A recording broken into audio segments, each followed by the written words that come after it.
welcome on into Studio 2. I'm Avi Wolfman-Arend. And I'm Cherry Gregg. You know, Avi, I celebrated the Super Bowl over the weekend. I did too. Can you tell? Yeah, you were screaming. I know you were. Even cut your beard, by the way. Don't need it anymore. Don't need it because the Eagles won. I made this whole spread, and I mean, we were eating. Congrats. Yeah, and you know, during the Super Bowl, there's commercials, and there was one that stood out. Had somebody with the belly out. It was from a company called Hims and Hers. Yeah. And it was pretty flashy, talking about making, you know, weight loss more accessible. Sounds good. Yeah, I mean, and it's supposed to be cheaper, right? Yeah. You could get access to all kinds of like drugs that could help you lose weight fast. They would be cheaper than if you went to your doctor's office. It was pretty splashy and has made a big impact. And people have already written think pieces about the Hims and Hers ads. And so we decided to do what we do here at Studio 2 and peel back the layers. We're going to talk about the pitch that Hims and Hers made. We're going to talk about the drugs underneath it all, these compounded prescription drugs, which are versions of the GLP-1s like Wegovy and Ozempic that are much cheaper and more accessible. You can get them online without ever stepping into a doctor's office. You can go to a med spa and get them. And they're like a med spa. I've gone to a med spa. You know. Nice. And so we're going to talk about this. We have an good expert. Marketing to call it a med spa. Yeah. It's pretty cool. Like you can get like little facials and all kinds of stuff. Nice. There. So we have an expert that's going to come in and we're going to talk about some of the warnings. A lot of this stuff isn't necessarily regulated by the FDA. We're going to talk about the risk factors there, some of the drugs you can access through them. And our big question for you, our listeners today is, should these weight loss drugs be made accessible to all? Should weight loss drugs be for everyone? If you want them, should you just be able to get them, right? You can call us 888-477-9499. You can email studio2@whyy.org. If you're on YouTube and you're watching, hi, how are you, Studio Tubers? Please drop your comment or your question in the chat. And I mean, like, Avi, I have literally been trying to lose the same 15 pounds since the pandemic started. So I want to hear what they have to say today. You're intrigued. I'm intrigued. I'm also intrigued by our trio of local news stories. And we'll start with the story that caused my voice to be in the state that it's in. The Eagles obviously won the Super Bowl on Sunday. We're all very excited about it. And just this morning, we got the details on the championship parade. We already knew it was going to be Friday. It's going to take the route that many expected it would. It will start down in South Philly near the stadium complex. It will go up Broad Street, hang a left on the Parkway, and end at the Art Museum. Starts at 11 o'clock. It will get to the Art Museum around 12:30, and then the ceremonies, the speeches and whatnot, that begins at 2 p.m. We have a live blog up at WHYY.org right now with even more details.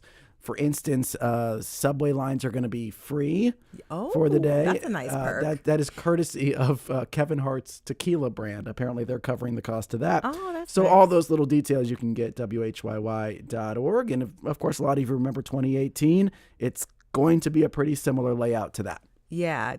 Do you remember 2018? Like were you out there? I was covering it, yeah. Yeah, I was too. I was on the Parkway. No Kevin Hart tequila for me. I was sober and I had a microphone. Yeah, I was on the Parkway. It was a lot of people. So if you're going to be out there, make sure you plan ahead and sort of map out, you know, how to get there and how you plan to get back home. And so, but it was so beautiful. But also be patient. Yeah, because it'll go wrong. Yeah, and it was cold, but it was so warm at the same time. By the way, that's Valentine's Day. So it'll be a green Valentine's Day for all of us. Showing our love for the Eagles on Valentine's Day. Yeah, and I think, you know, if you go down to South Philly, the crowds are a little thinner. If you're at the Art Museum, it's a big thick throng. So it's whatever type of experience you want. Last time it was right around the freezing mark that day. It's going to be pretty similar, maybe a little warmer this time. Yeah, and it's going to be sunny. I mean, we're supposed to have some snow over the next couple of days, but hopefully all of this, you know, cold, wintry weather will clear out and we'll have a really nice winter day on Friday. Sky of blue above, sea of green below. I love it. I love it. I know you can't wait. So, second story. On Monday, a federal judge blocked the Trump administration's cuts to health and science research funding. This temporary block came in response to a lawsuit that was filed by a coalition of Democratic state attorneys generals, including the attorney generals from New Jersey and Delaware.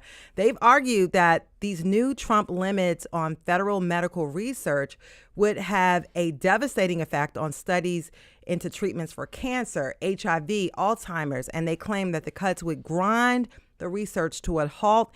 And with a lack of warning, they argue that the cuts are unlawful and would cause significant harm.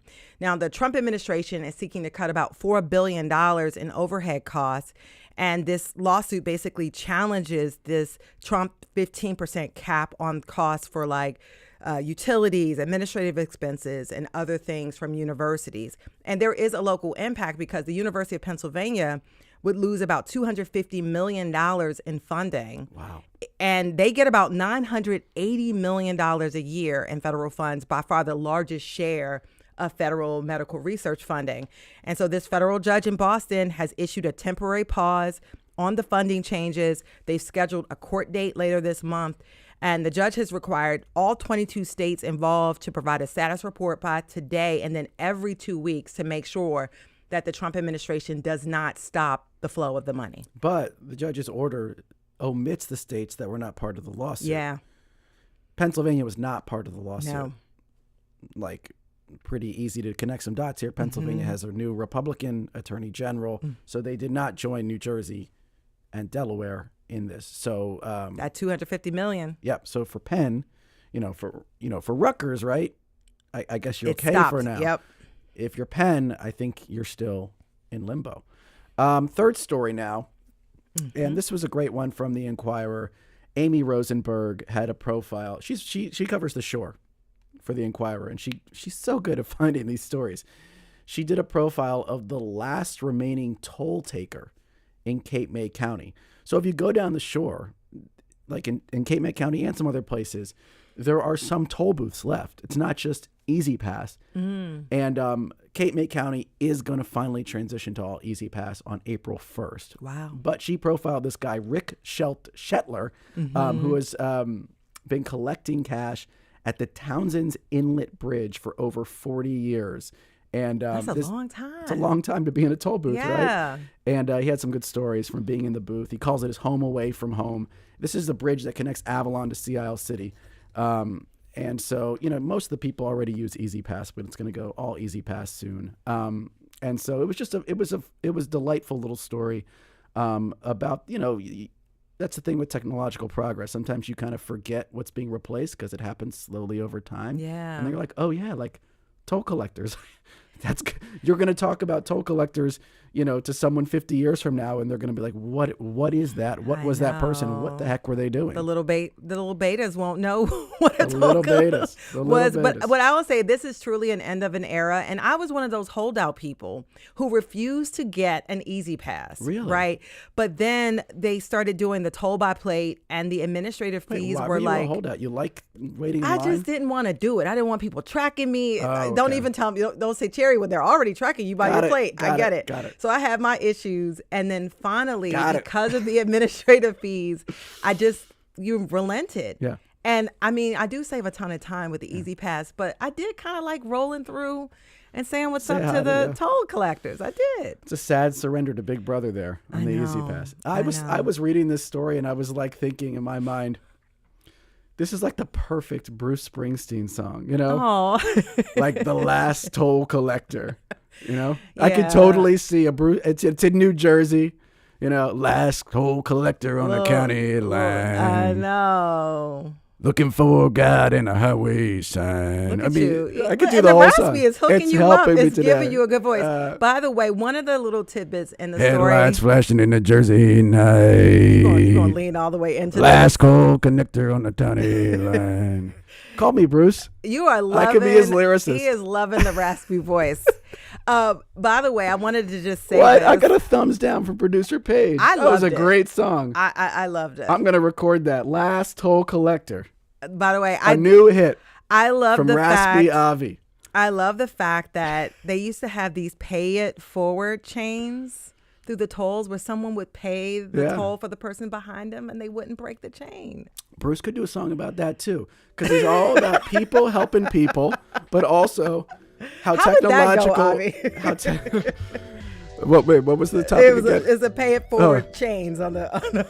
We're paying for each other, rising up. Oh yeah, Bruce is gonna call you. Bruce is gonna call you, and you want him to call you. So, coming up, we'll be talking about GLP-1 drugs and accessibility after the break. Stick with us. Lots to come.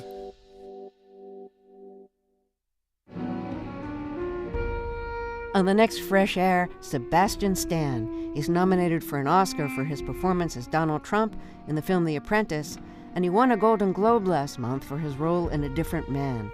We'll talk about his early childhood in communist Romania and his path to the U.S. and acting. Join us.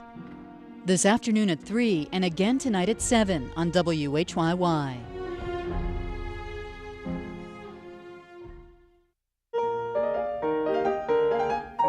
WHYY is supported by our listeners and the Philadelphia Orchestra. February 26th, Daniil Trifonov will perform a solo recital at Marian Anderson Hall. Known for his technical mastery and expressive interpretation, Trifonov's program will feature a piano transcription of Tchaikovsky's The Sleeping Beauty Concert Suite, alongside works by Chopin and Barber. Tickets at philorg.org. Governor Phil Murphy got into trouble recently when he tried to signal he'll protect immigrants from President Trump. We'll talk about it on the next Ask Governor Murphy, Thursday night at 7 on WHYY. WHYY is supported by the New Jersey Department of Transportation. Supporting WHYY, My Mobility Pros in Broomall, offering recliner lift chairs and hospital beds to rent for post-surgery recovery or to purchase for ongoing home comfort. Also specializing in scooters and power chairs. MyMobilityPros.com. Welcome back to Studio 2. I'm Cherry Gregg. And I'm Avi Wolfman-Arendt. GLP-1 weight loss drugs like Ozempic and Wegovy are everywhere, and the demand continues to grow for people who need to shed a lot of weight or even just a little. But not everyone can get a physician to prescribe the brand name medications, and that is where compounding pharmacies and telehealth companies are stepping in, like Hims and Hers, which ran a very controversial ad during the Super Bowl on Sunday. Obesity is America's deadliest epidemic. This is America. 74% of us are overweight, and obesity leads to 500,000 deaths each year. Why, you just have to stop eating, Jimmy. This is America. Something's broken, and it's not our bodies. It's the system. Welcome to Weight Loss in America. Like and subscribe. A $160 billion industry that feeds on our failure. Yeah. There are medications that work, but they're priced for profits, not patients. This is America. This system wasn't built to help us. It was built to keep us sick and stuck. Definitely one of the more memorable ads from Super Bowl Sunday, and the ad goes on from there. It's promoting more affordable and accessible compounded versions of the expensive drugs, but the commercial failed to mention any potential side effects or the fact that these compounded medications are not FDA approved. Dr. Zeke Emanuel is joining us now to talk about these telemedicine companies like Hims and Hers, the future of the weight loss industry, and the safety and availability of these drugs. He's the Vice Provost of Global Initiatives at the University of Pennsylvania and co-directs the university's Health Transformation Institute. He was also one of the architects of Obamacare. Dr. Zeke Emanuel, welcome to Studio 2. Great to be with you again. Great to have you. Yeah, great to have you back. And our question for you today, should weight loss drugs be for everyone? Susan says, yes, of course, as long as a person is an adult. Children would need parental and doctor approval. That's Susan's take. You want to add yours? Email studio2@whyy.org. Give us a call, 888-477-9499. And if you are watching on WHYY's YouTube channel, drop your comments right there in the live chat. And so, Dr. Zeke Emanuel, I want to start with this. I mean, you heard that ad from Hims and Hers. Can you try to explain to us how these telemedicine and online pharmacies typically work, such that folks who wouldn't necessarily maybe be able to get a prescription can somehow get access to these GLP-1s? Well, first of all, I'm not sure that what they're appealing to are people who couldn't necessarily get access so much as people who might not be able to afford the drug through the usual pharmaceutical channels. I think it was the price. They had that line about putting profits over patients in there. I think it's really about the price. Their price is significantly cheaper than the prescription drugs. And let's make no mistake about it. The price for the prescription drugs are a serious problem. Even when you take in discounts and rebates and that bring the price, they come in a little under $1,000 a month. And I think Hims and Hers is something like $150 a month. I don't know the exact amount that they're selling it at. So that's, I think, the major issue. And then there is, of course, the issue of who gets it, especially given the fact that we have some shortages of some of these drugs. Wegovy and Ozempic, I believe, both are still in shortage, whereas the Lilly drug, Mounjaro, the FDA in December declared that it's no longer in shortage, partially to prevent the compounders from selling it. So how does it typically work when you So try to get? You call up, you get a brief medical consult with a doctor, and then you get a prescription. That's the usual method that goes on. And let's be clear, the doctors aren't there to make sure that everything is you're the right person, you should get priority. The doctors are there to sell you the meds. So they have an incentive to say yes. Well, I don't know how they're paid, but yes, the barriers are not there. There's no real follow-up with the patients. They're not a personal primary care physician or a endocrinologist dealing with your diabetes and things like that. It's not the way medicine should be practiced. Let us just say that. Yeah. Why is it so much cheaper? Because it's, the big drug companies have invested in the clinical trials. Hims and Hers has invested not a nickel in the clinical trials. And the big drug companies are making a substantial profit. But let's be clear, the compounding pharmacies are making a substantial profit too. The estimate is that these drugs cost about $5 to produce. Maybe they're a little more for the compounding pharmacies because they don't have economies of scale. So call it $10. You're selling it for $150, even with packaging and some marketing. That's a big profit margin. And so what's the big difference from the prescription drug that you would get with the brand name and the compounded version of that same drug? FDA inspection, FDA approval, and the reassurance that this has been done according to good manufacturing and production processes. That is your main difference between the compounding pharmacies and the prescription drugs. Unless people say, well, what difference? It's the same molecule. It is in fact the same molecule. Let's give them that they're actually manufacturing the same molecule. But how the quality of the manufacturing process is a very important issue. And let's remind the audience that back in 2012, we had a major scandal around compounding pharmacies that were selling a steroid. The New England Compounding Center sold a steroid. The steroid was fine, but the manufacturing was defective and the packaging, and it was infected with a fungus. Patients took it.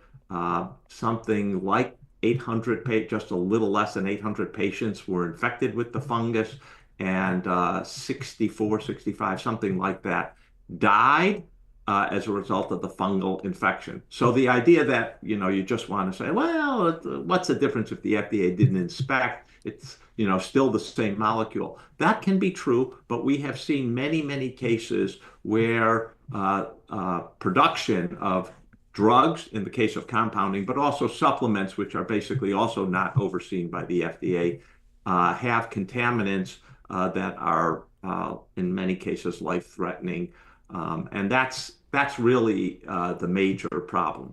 I should say I think if we had a different mechanism and a different pricing structure, we would put the Hims and Hers sales and other out of business. Compounders out of business. Yeah. And from my standpoint, that would, in this case, probably be a good thing. Yeah. So let me read this comment from Rachel, who is echoing much of what you said, Zeke. It's very difficult to get the FDA-approved prescriptions covered by insurance, and without that, they're about $1,000 a month. Folks are doing this compounding thing because it's much more accessible and not nearly as safe or predictable. So you talked about the screening process for getting access via a telemedicine provider like Hims and Hers, and you sounded very skeptical of the screening process. Now, Hims and Hers sells much more than just compounded versions of GLP-1s. There's medication for mental health. There's hair loss medication. There's medication for sexual performance.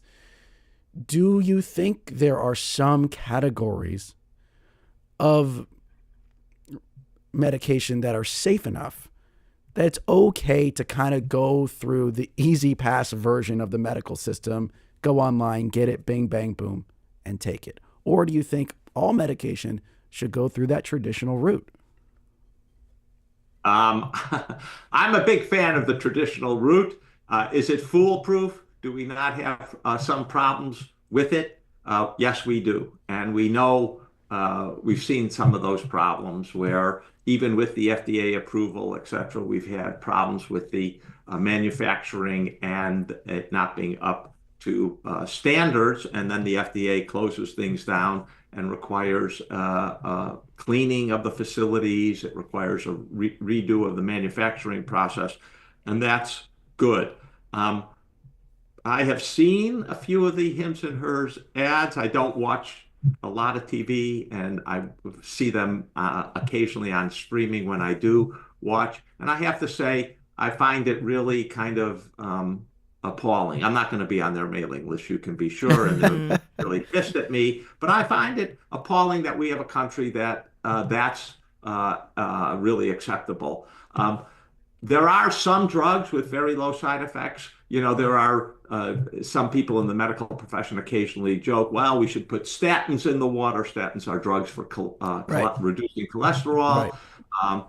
They're safe, but they're not 100% safe. And, I'm actually one of those. So, but what's the downside? What's the downside of, like, let's say you've got male pattern baldness and you go and you get the pill version of Rogaine through this telemedicine method where you basically don't really interface with the doctor. And you, of course, you can lie on the intake form as well. What's the actual downside of that? Risks. I mean, the risks of adverse events, of different problems that arise. And, then you go to a doctor doesn't know what formulation you use, right. Doesn't necessarily know the compounder, their reputation. That's the problem. I like to say nothing in healthcare is risk-free. There are minimal risks to everything. And I was saying, statin is one of those drugs that a lot of doctors think, well, the risks are so low. But talk to people who've been on statins, and I'm one of them. And I had to stop because I had this, statins can affect your muscles. It's called rhabdomyolysis. They can break down your muscles and cause some serious kidney and other problems.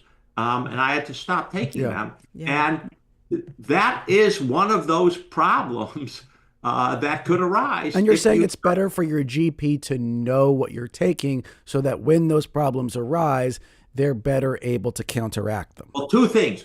When those problems arise, and the other thing I was going to get to, Avi, and I think you were pushing in that direction, which is, look, a lot of people are on more than one medication. They're not just on a single drug. And we have lots of hospital admissions because of drug-drug interaction, especially as people get older and they have multiple drugs for multiple conditions. And these are also, not necessarily well screened for when your basic business model is we're going to sell you a drug, and that's what we're making our money on. Again, having a doctor who's not making money on selling the drug and is interested in your health is, I think, a lot safer. The motivation is it going to be good for you? Here's the drug-drug interactions. Are doctors perfect at that? No. And that's, I think, one of the problems of our system. Are they better than you're just calling up someone you never see, Right. and you've never seen, and you're never going to see again, who doesn't have your full medical history? Yeah. And I want to invite you, our listener, to participate in the conversation. Do you think weight loss drugs should be available or made available to everyone? You can give us a call, 888-477-9499. You can also email studio2@whyy.org if you think that maybe weight loss drugs or other types of drugs should be made more accessible. Give us a call or an email. And if you're on YouTube, be sure to drop your comment or question in the chat. And so I wanted to bring in, we have another caller on the line, and because we had a lot of questions about how compounding works and the safety and how do you know what's in a medication. So we reached out to Scott Bruner, the CEO of the Alliance for Compounding Pharmacies, the trade association, and Scott's on the phone. Scott, welcome to Studio 2. Thank you. So Scott, I mean, you probably heard some of the commentary here. And so compounded medications are only allowed when a drug is on the FDA shortage list. Can you explain how this works and whether it's being used as intended?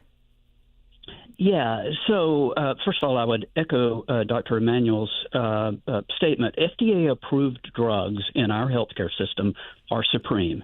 If an FDA-approved drug is judged by a prescriber to be right for a patient, and the FDA-approved drug is available, it's accessible, it's not in shortage, then the FDA-approved drug is what should be dispensed. Compounding, and compounding is basically making a customized medication for an individual patient using bulk ingredients. Compounding is authorized in the Food, Drug, and Cosmetic Act and in the pharmacy laws of every state for really two circumstances. One is when an FDA-approved drug the prescriber wants for his or her patient is in shortage. In that instance, compounding pharmacies, within guidelines of the U.S. Pharmacopeia, FDA, et cetera, can prepare a copy of that FDA-approved drug. The other instance when compounding is authorized is when a prescriber has a patient with a certain condition, looks out and determines that there's not a commercially available drug, not an FDA-approved drug in the dosage form or dosage strength or combination that he or she judges is best for that patient. And in that instance, the prescriber can write for a compounded medication. And again, we're talking about prescription drugs that are prepared in particularly with GLP-1 drugs, we're talking about injectables. So sterile injectables prepared in certified labs, inspected by state boards of pharmacy, sometimes by FDA, often by the National Association of Boards of Pharmacy and other accrediting agencies, and they adhere to the compounding chapters of the U.S. Pharmacopeia. And it is a rigorous standard. I want to make clear, compounded drugs are not FDA approved. And so is there a higher level of risk with a compounded drug? Absolutely. Is a compounded drug inherently risky because it's not FDA approved? No, you can't. That's just an illogical leap. So I would say if a patient is getting a prescription for a compounded drug, GLP-1 or otherwise, from a state-licensed pharmacy, they can have some assurance that the drug is going to do for them what it purports to do. I know Dr. Emanuel mentioned the New England Compounding Center tragedy. And that's a huge black eye on compounding. But we live in a different world from 2012. In 2013, the Drug Quality and Security Act was passed and created an entirely new framework for pharmacy compounding. And so I would assert that it's a rigorous framework. Right. Let me ask you though, Scott, because it does sound like we're describing two pretty different things here. On the one hand, you have maybe a single patient needs a specific formulation because, I don't know, maybe they need an oral medication because they can't take the drug a certain way. That seems very targeted. It's almost sort of a boutique. And then we have what's going on with Hims and Hers, which is let's get this out to a lot of people really quickly because there's a short supply. That does strike me as potentially riskier proposition because you are using the sort of the compounding approach, but in a mass market way. How would you ease my concerns about that? Yeah, well, I would tell you that we are in uncharted territory.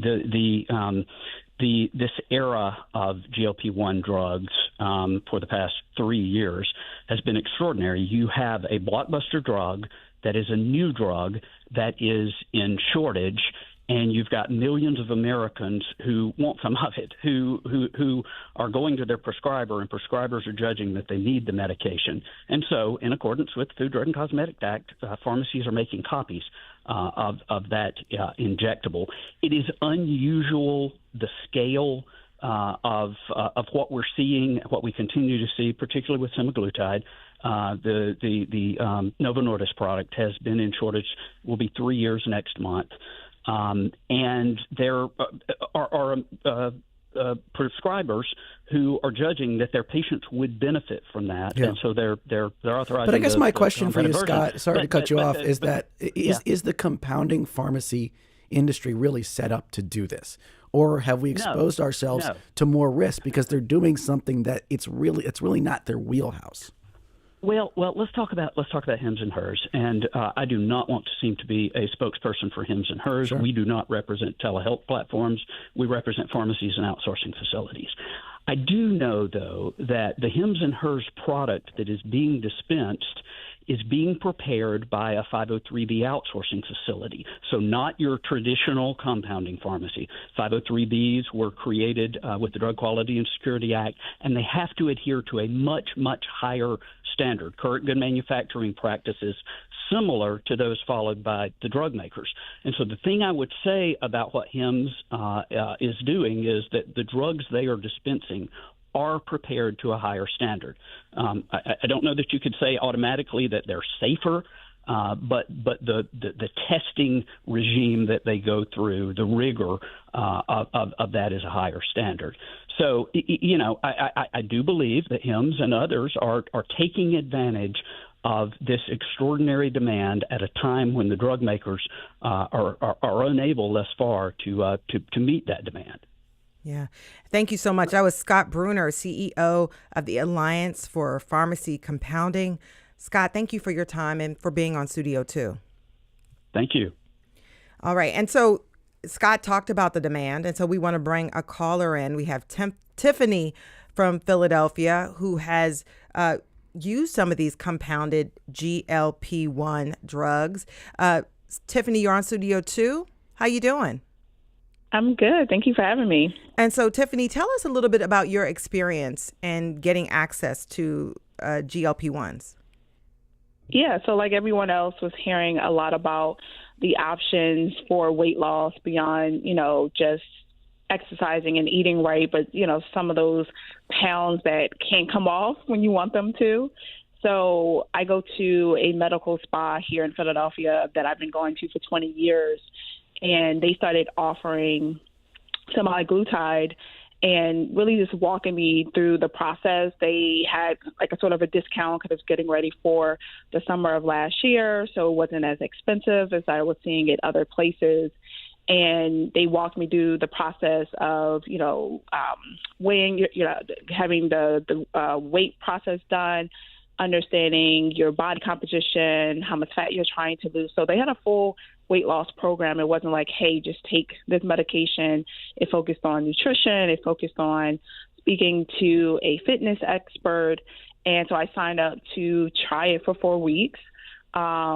And it was a good experience because they also did blood work beforehand to make sure I was eligible for it. So it's not something they just give it to you, right?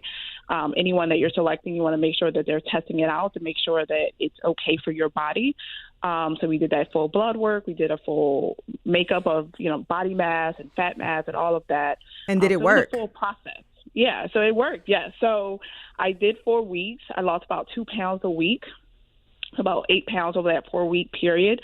That was my goal. My goal was to kick off my weight loss journey in addition to working out and eating right, and just needed to stop munching and eating a bunch of stuff over that period to get ready for the summer and travel. So yeah, it actually worked for me.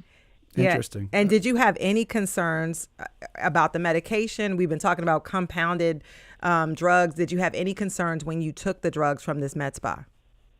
I did. I mean, just with anything, anything you're injecting in your body, you're always concerned.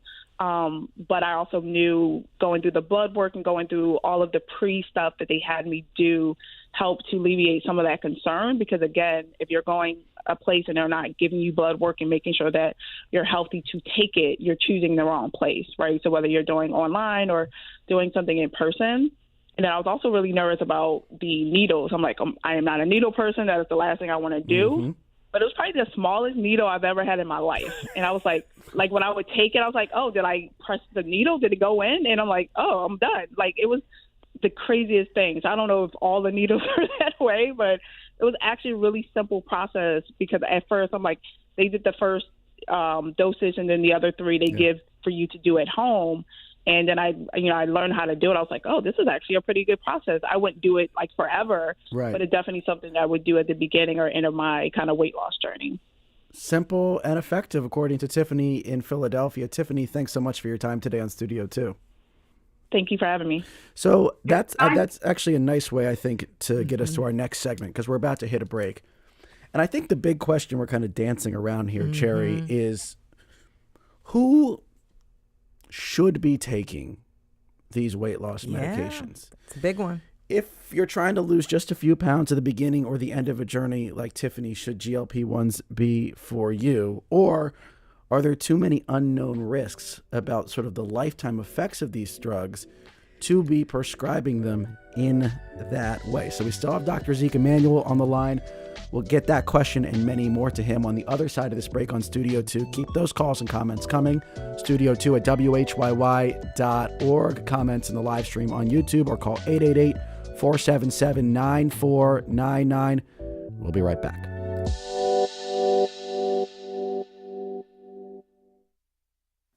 I'm Amaris Manning, and this is your WHYY Philly Fun Fact. All this month, the Fun Fact celebrates Black History Month and Philly's vibrant and rich Black culture and history. For example, did you know about the Colored Girls Museum in Philadelphia? Housed in a 140-year-old, 3-story Victorian home, the Colored Girls Museum is the first cultural institution to center and champion the ordinary colored girl of African descent. The museum distinguishes itself by exclusively collecting, preserving, honoring, and decoding artifacts pertaining to the experience of everyday Black and brown girls of years gone by. The Colored Girls' mission is to provide sanctuary for the collective memory of ordinary Black girls, women, and gender-expansive peoples, and is located at 4613 Newhall Street in Germantown. I'm Amaris Manning, and that's your WHYY Philly Fun Fact. I'm Scott Tong. The world's longest scientific study of happiness shows that our connections with other people are what make life meaningful and keeps us healthier longer mentally and physically. When we pay more attention to and prioritize relationships, it has huge benefits for our lives. Next time, here and now. Weekdays at 1 on WHYY. And welcome back, everybody, to Studio 2 on WHYY. I'm Avi Wolfman-Arndt. And I'm Cherry Gregg, and we are talking about how GLP-1 medications are changing our health and healthcare. We're looking at how more people are turning to cheaper and more easily available compounded generic versions of drugs like Ozempic and Wegovy. Dr. Zeke Emanuel is with us, Vice Provost of Global Initiatives at University of Pennsylvania. He's joining us via Zoom. And your questions and comments are coming in. Keep them coming. 888-477-9499. Studio2 at WHYY.org or comment in the YouTube live stream. Deborah says, once Trump gets his way, we will have no protections from our government, including protection from contaminated or unsafe drugs. That's Deborah's take. Frank from Ballackinwood says, how are these hims and hers ads really any different than the way the big drug companies bombard us with ads all the time? They are designed to have people ask for the medications from their physicians. And I guess to answer Frank's question from what we've heard so far, the difference is the gatekeeper. When you make that request, you're asking your physician, your maybe longtime physician, whether you should take it or not. In this case, you might be going online or to another source to make that same request. But let me get back to the big question, Dr. Zeke Emanuel, as we reintroduce Zeke Emanuel, Vice Provost for Global Initiatives, co-director of the Health Transformation Institute, and professor at Penn. Who should be taking GLP-1s? Let's put aside that conversation about how they're getting them, whether they're compounded or not. I think the big question for the future is who should be taking these? Well, Avi, it's a very big question, and they are miraculous drugs. I think, do they have side effects? Yes. Do we know their full long-term impact if you take them for 5 or 10 years? The answer is no. We haven't been doing studies that long. But so far, they seem to be pretty amazing drugs overall. We know that they reduce heart attacks and heart attack risk. They reduce some cancer, the risk of some cancers. They also people being treated seem to be able to get off their cholesterol and even high blood pressure medications. They may even affect psychological states, cravings, addictions. So they're pretty amazing. Right now, the two groups that are prioritized and should be prioritized are patients who are overweight, have BMIs over 35, 30, are patients who can benefit. It's been tried with patients with BMIs above 27, and that's overweight and obese. And then there are patients who have type 2 diabetes, for which these drugs were initially approved and work to control diabetes. Now, in the case of diabetes, we know that there are some other drugs that patients can use, SGLT2 drugs that are very effective and very important. So I think it's mainly the patients who are obese and patients who have type 2 diabetes who should be at the top of the list. A patient who is overweight on a weight loss journey, especially while these drugs are in shortage, I do not think should be prioritized. And for those patients, we really don't know the right way or the impact long term. There are side effects to these drugs and one of the big issues evolving is things like loss of muscle mass and those kind of issues. And we need to take that into account, and we need longer term studies. On the whole, I'm one of those people who is extremely optimistic that these are going to be very important drugs in treatment. They're not everything. And let's get, why do we have a lot of obesity and diabetes? It's not because our genes have changed and, we've got more obese genes, more genes increasing our risk of diabetes. It's because our food system and the way we have allowed people to consume food and exercise are inclining people to eat more. Ultra processed foods are not good for us, and they're about 60% of the calories people consume, and those are pumped out to us through advertisements and placement in supermarkets and price. So we have a very bad situation. Just prescribing these very expensive drugs to combat obesity and diabetes without fixing the food system, I think is not a recipe that's going forward going to be good for the future. Yeah, but it seems like they do, the GLP-1s have more good. They bring more good than bad. And so my question for you, Zeke Emanuel, is this: should we try to produce more and open up accessibility? Or should there simply be more regulation of these compounded pharmacies so that people can feel like they're getting a safe alternative to what's available? I don't think that's an either or. I do think we need to increase production. And I know that the drug companies are, look, I mean, when they can't produce to satisfy all the demand, they're losing money. So that it's in their interest. And one of the good things about the market is that is likely to get to a result. Nonetheless, getting factories online through FDA inspection and all of that takes time. And the factories have to be, in some cases, they can be bought and repurposed, but in other cases, they have to be built from scratch. And I think that it is going to take time, but we have to solve that shortage problem. I totally agree with you. In the interim, you know, we have to make the supply as safe as possible. And again, I think many of the concerns about the hims and hers method of distribution, the advertisement that didn't suggest that there were any problems taking the drugs, that they were simply, you know, wonderful. And they are wonderful drugs, don't get me wrong, but they have side effects and they have interactions with other drugs. There's also the fact that patients have to draw it up, and getting the right dosage is important. All of those things are important, and you know, it's not the top priority of hims and hers. Yeah. Chicken Parm on YouTube says, still wondering what the long-term effects of all these drugs will be. I'd never be interested. Plus, it seems like once you're on them, you have to stay on them. No thanks. Frank with a similar comment on YouTube. It really makes you wonder how safe and effective these weight loss drugs such as Ozempic are and how long it takes for the results to show and come to fruition. What I heard you say. Wait. That is not completely true. Yeah, let me get your response on that.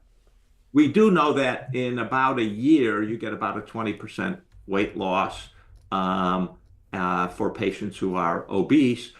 So we have an idea what the short-term effects are and what the effects are on weight loss. What we don't have, and I think this is correct, is a sense of the long-term impact on people's health. And we just haven't been able to study it. And that, I think, is important. If you're on these drugs, how much muscle mass do you lose? What are the other implications of this for other physiological conditions? You know, your heart function, your kidney function, your cancer risk. It may turn out, I mean, there's no doubt that they're very beneficial, especially for patients who have obesity and diabetes. But the full range of risks is not fully appreciated. And also the full range of benefits we don't fully know. You know, and so that brings me to the question about the medium term, right? Because we've kind of juxtaposed the long term with the short term. Sounds like in the short term, most people are saying, look, we need to increase supply. There's not enough of it. Lots of people genuinely could use these. In the medium term, I think my question is like, what's the target? Like, what should we be driving toward? Should we be driving toward, like, who exactly should we be driving toward getting these medications to? Like, let's describe that patient and sort of like how far down the spectrum of need should we actually go before we do know the long-term side effects? Well, I do think patients who are obese, BMI over 30, certainly over 35 and 40, and patients who have diabetes who've tried other medications first, those are the patients we need to prioritize. Those are the patients that definitely are going to benefit. But would you slide it down below that in any way? Like if you're projecting, let's talk about 5 to 10 years out before we get like really long-term longitudinal data about the effects. Do you think in that medium term, you would, you know, slide it below that 35, 30, or some other categories of patients should be in the mix? Well, we've done the tests on patients with BMIs of 27, and but that's probably where you want to hold it. And how much benefit a patient at 27 is going to get is one of the questions. Look, patients with diabetes, especially younger patients with diabetes and younger patients with obesity, those diseases take many years off a patient's life. Yeah. If you're 20 years old and you're obese with a BMI over 40, Yeah. you're going to lose over 10 years of your life. Those patients definitely big, substantial benefits over the short term and long term. Yeah. And the further down you go, less obesity, maybe just overweight, the benefits are going to be less because the impact of those diseases on your health are going to be smaller.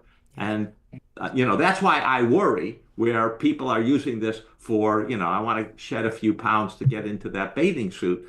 Well, is that really the right solution to that problem? Yeah. We don't know, especially if you're going to continue with those drugs, because if you, as you pointed out, Avi, if you stop, the weight comes back within a year. Yeah, and I'll just read a couple comments. Michael from South Jersey says, have access to free weight loss. It's called working out. Sometimes, Mike, it's a little bit harder than that. Mary says, it's an oversimplification. Yeah, Mary says, I use Ozempic for diabetic neuropathy. Sometimes it's not available because people want it for weight loss. She adds, I would like for people to get help with weight loss, but diabetes must come first. And Nick asks, are drugs from a compounding pharmacy eligible for insurance coverage? In my experience, the one prescription I had from a local doctor was not covered by Blue Cross and was very expensive, not cheaper. Is this typical? And so I want to ask you that question about finances, because a big part of the problem is not just, it being harder to get because of the demand, but also because it's so expensive. So some people may opt for the compounded version just because they can afford it. Is there any efforts to sort of make it more affordable so that the people who who are above 27 on the BMI can actually get access to it? Well, I think that's actually the big issue. And that's why I think there's a lot of attraction to hims and hers, is the price, that $150, $165, whatever they're selling it at. That's a lot cheaper than $1,000. Insurance companies are putting up a lot of barriers because they're looking at tens of millions of people on these drugs, and they're not going to rally to, we're going to allow you to get a compounding pharmacy unless they think the prescription is legitimate and that patient can't get the approved from Novo Nordisk or Lilly drugs. But I think the solution has to be to bring the price down. And I have suggested that, we need to think of a different model. We need to think of a subscription model, kind of like a Netflix model, where we, for a set price, Lilly and Novo Nordisk would give us as much drug as we can use. And I think that's going to be a better long-term approach. Now, whether we get there, once we get over the shortages, I think is a real question. What would prevent us from getting there? What would be the hurdles, real quick? Both the insurance industry and the drug company need to come to an agreement on that. And that's a big hurdle. We've tried it for the hepatitis C. We've tried these subscription models for the hepatitis C drugs.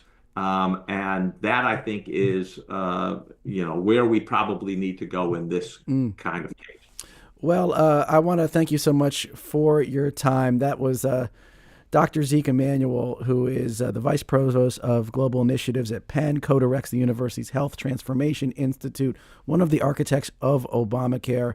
And we always appreciate your time on Studio 2, Dr. Emanuel.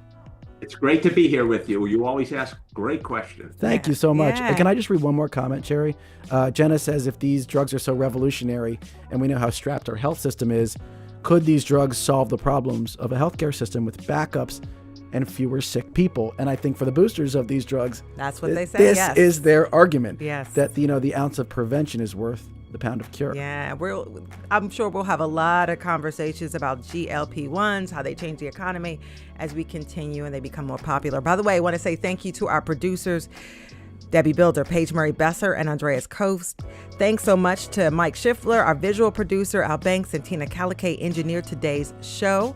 Our executive producer is Kevin McCory. From Studio 2 at WHYY in Philadelphia, I'm Cherry Gregg. And I'm Avi Wolfman-Arentz. Hopefully I'll talk better to you tomorrow.